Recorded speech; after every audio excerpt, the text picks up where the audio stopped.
তোমরা হয়তো বললে বিশ্বাস করবে না, আগে আমার একটা ব্রাইড করতে প্রায় 3-3.5 ঘন্টা লেগে যেত। এখন সেম টাইমে আমি 2-3টে ব্রাইড অলরেডি করে দিই, কারণ হচ্ছে আমি কাজের এক্সপিরিয়েন্স থেকে অনেকটা টাইম ম্যানেজ করতে শিখেছি।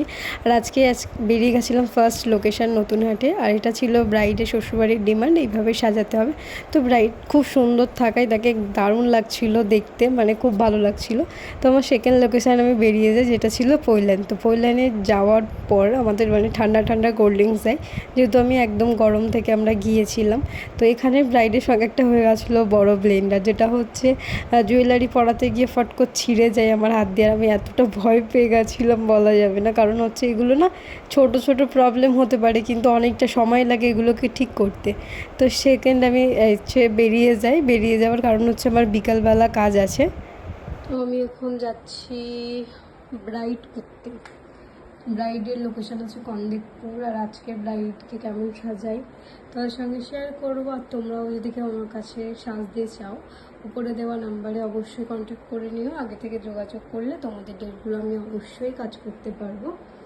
তো চলো আজকে ব্রাইডকে দেখাবো, পুরোটা দেখতে থাকো। এই যে ব্রাইড ছিল, মানে থার্ড ব্রাইড, সেটাও ছিল আমার একটা এঙ্গেজমেন্ট ব্রাইড। তাকে আমি 1-1.5 বছর আগে হয়তো সাজিয়েছিলাম। তো তারই ছিল রিসেপশান, আর রিসেপশান ছিল, সে বলেছিল 6টায় যেতে, তো আমরা তাড়াতাড়ি বেরিয়ে গেছিলাম। আর এখানে ক্যামেরাটা অন করার পরেই কাকুগুলো আমাদের দিকে এমন করে তাকিয়েছিল বলা যাবে না, মানে তোমরাও দেখলেও বুঝতে পারবে। তো এইটা ছিল আজকে আমাদের থার্ড ব্রাইডের ড্রেস, আর ড্রেসের কালারটা খুব খুব সুন্দর। আর যেটা আমাদের ব্রাইডকে পরলো এটা ছিল একটা গাউন, ব্রাইডকে পরলে খুব সুন্দর লাগবে।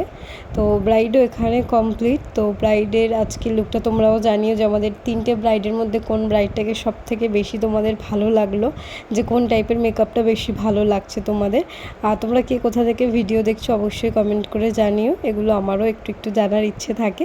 তো তারপর আমি আজকের মতন কাজ অলমোস্ট কমপ্লিট করে আমি বেরিয়ে গেলাম। আর এখানে লাইটিং আমরা দেখিয়ে হাসছিলাম যে কদিন আগে আমাদের প্রত্যেকটা রাস্তায় ঈদের জন্য এরকম লাইটিং ছিল, কিন্তু সব জায়গায় অন্ধকার হয়ে যাওয়ার পরেও আমার ব্রাইডের বাড়ি ঈদের মতো লাইটিং হয়ে গেছে। এগুলোই আলোচনা করতে করতে আমরা বেরিয়ে এসেছিলাম। আর আজকের মতন ছিল আমার এইটুকু কাজ।